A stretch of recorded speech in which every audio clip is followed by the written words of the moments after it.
Hi everyone, जय मां Vaishno. Exam start होने से कुछ दिन पहले आपका क्या स्टडी रूटीन रहना चाहिए, आज मैं वो शेयर करूंगी। और एग्जाम सेंटर में क्या क्या चीजें आपको अपने बैग में रख कर ले जानी है, आज हम वो भी देखेंगे।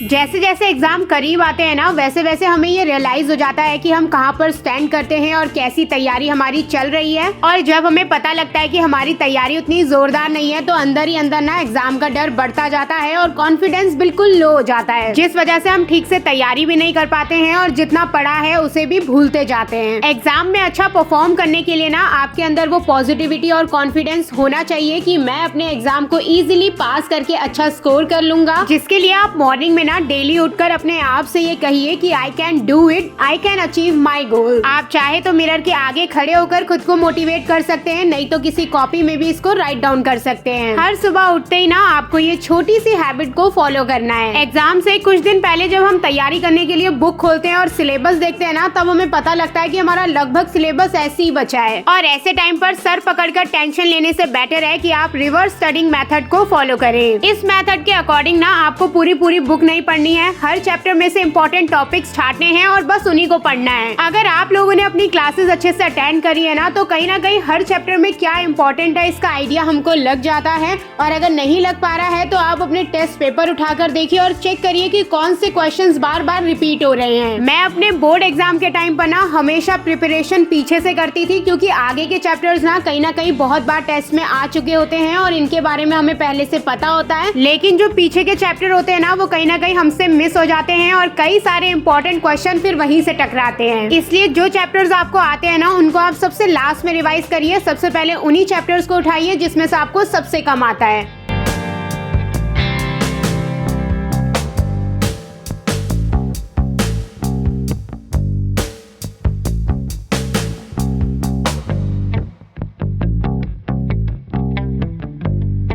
एग्जाम की तैयारी करते हुए ना आपकी तीन चीजें बिल्कुल क्लियर होनी चाहिए: रिसोर्स, क्वेश्चन पेपर और रिवीजन। आप हर सब्जेक्ट को कहाँ से पढ़ने वाले हैं, आप बुक से पढ़ेंगे, नोट से पढ़ेंगे या फिर यूट्यूब वीडियो से, ये आपको पता होना चाहिए। ये भी चेक कर लेना कि हर सब्जेक्ट के प्रीवियस ईयर के क्वेश्चन पेपर आपके पास हो, ताकि आप अच्छे से प्रैक्टिस कर सके। और लास्ट में आपको देखना है कि आप रिविजन किस तरीके से करेंगे। अगर आपकी ये तीनों चीजें सॉर्ट है ना, तो समझ लो आपका आधा काम तो हो गया, क्योंकि बच्चे ना लगभग टाइम इन्हीं चीजों में वेस्ट कर देते हैं। एग्जाम सर पर होते हैं, उन्हें पता ही नहीं होता कि नोटबुक कहाँ है, बुक है या नहीं है, नोट्स किसके पास है, क्या स्ट्रेटेजी फॉलो करनी है, जिस वजह से वो बाकी बच्चों से पीछे हो जाते हैं। हर सब्जेक्ट का क्वेश्चन पेपर सॉल्व करना इसलिए जरूरी है, एक तो आपको पता लग जाता है कि किस तरीके का पैटर्न आने वाला है। दूसरा, जैसे जैसे आप क्वेश्चन पेपर सॉल्व करते जाते हैं ना, वैसे वैसे आपका एग्जाम का डर कम होता जाता है और कॉन्फिडेंस बढ़ता जाता है। तीसरा, लिखते लिखते आपकी स्पीड भी बढ़ती जाती है और आपको ये भी आइडिया लगा रहता है कि कितने टाइम में मुझे अपना पेपर कंप्लीट करना है। लेकिन इन सबसे इम्पोर्टेंट है कि आपको अपने वीक एरियाज पता लगते रहते हैं। आपने नोटिस किया होगा कि जब आपके टीचर किसी चैप्टर को बताते हैं ना, आपको लगता है कि आपको सब आ गया, लेकिन जब आप खुद करने बैठते हैं ना, तो कई सारे प्रॉब्लम्स आपके सामने आ जाते हैं। सेम चीज एग्जाम टाइम पर भी होती है। हमें लगता है कि हमने पूरी तैयारी कर ली है, लेकिन हम जैसी क्वेश्चन पेपर देखते हैं ना, सोचते हैं कि ये क्वेश्चन कहाँ से आ गया। पर लगातार प्रैक्टिस करने से ऐसा नहीं होगा। अब बात करते हैं रिविजन की, और इसे एक एग्जाम्पल से समझते हैं। जब भी हमें चोट लगती है, हम दवाई लगवाते हैं, फिर उसके ऊपर से पट्टी लगवाते हैं ताकि वो दवाई अच्छे से असर करे। सेम कहानी रिवीजन की है। जब आप कोई भी चैप्टर पढ़ते हैं और उसके बाद उसको रिवाइज करते हैं ना, तो वो पट्टी की तरह काम करता है और आपको लंबे समय तक चीजें याद रहती हैं। चलो अब मैं आपको बताती हूँ कि मैं किस तरीके से रिवीजन किया करती थी।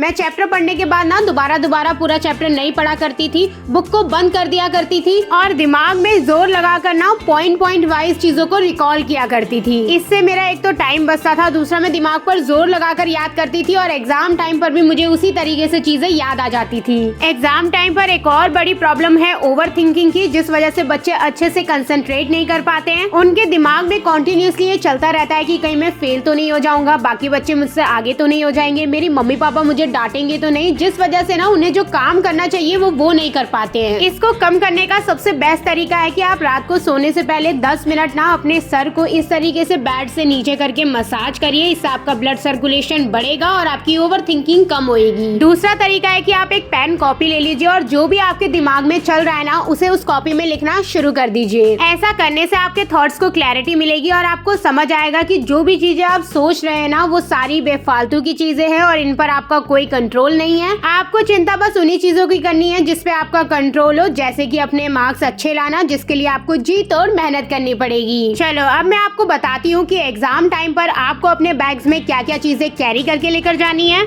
तो सबसे पहले आपको ना अपने स्कूल का ये एडमिट कार्ड डाल लेना है। इसमें आपका रोल नंबर वगैरह होता है। इसके बिना ना आपको बोर्ड एग्जाम में बिल्कुल भी एंट्री नहीं मिलने वाली है। अगर आपके नॉर्मल एग्जाम है तो आप अपने स्कूल का आईडी कार्ड रख लो। मैं तो कहूंगी जब पहले एग्जाम वाले दिन आप इसको अपने बैग में डालो ना, उसके बाद निकालना ही मत, क्योंकि फिर आप बार बार भूल जाओगे इसको डालना, और एक बार अगर आप भूल गए ना तो आपका खाली टाइम वेस्ट होगा, क्योंकि वो एंट्री नहीं देते हैं। इसलिए ये बहुत इंपॉर्टेंट है। और ना इसको आप लेमिनेट करवा लो, क्योंकि ये कई बार फट जाता है, बच्चों से खो जाता है, तो ये इस तरीके से सेफ रहता है। मेरे ये 12th का है, 12th का 10th का है, हाँ ये मेरे 12th का है और ये मैंने अभी तक संभाल कर रखा हुआ है। रोल नंबर डालो, ठीक है। नेक्स्ट आपको डालने हैं अपने नोट्स। जिस भी सब्जेक्ट का आपका एग्जाम है उससे रिलेटेड आप नोट्स डालो, ताकि जो भी आपका रास्ते का समय आप उसमें रिवाइज कर सको। और ना एग्जाम से पहले भी बहुत टाइम मिलता है। हम सेंटर में आधे 1 घंटा पहले पहुंच जाते हैं, तो उस समय भी आप बातें करने की जगह अपना रिवीजन कर सकते हैं।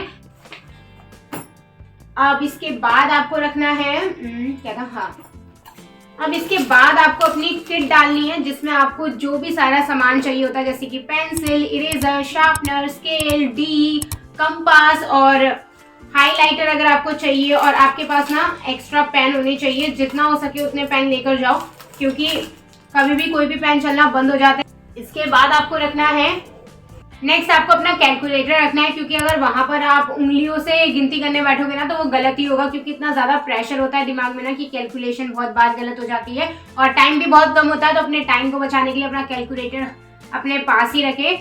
नेक्स्ट है वाटर बॉटल। अपनी वाटर बॉटल अपने साथ ही लेकर जाना, क्योंकि ना एग्जाम टाइम पर हम लगातार लिखते रहते हैं जिस वजह से ना हमें थकान लगने लग जाती है, कभी कभी बीच में नींद आने लग जाती है और कभी कभी कंसंट्रेशन अच्छे से नहीं लगता है। तो उस समय ये पानी बहुत मदद करता है। आप अपना एग्जाम लिखते रहो, बीच बीच में पानी सिप करते रहो।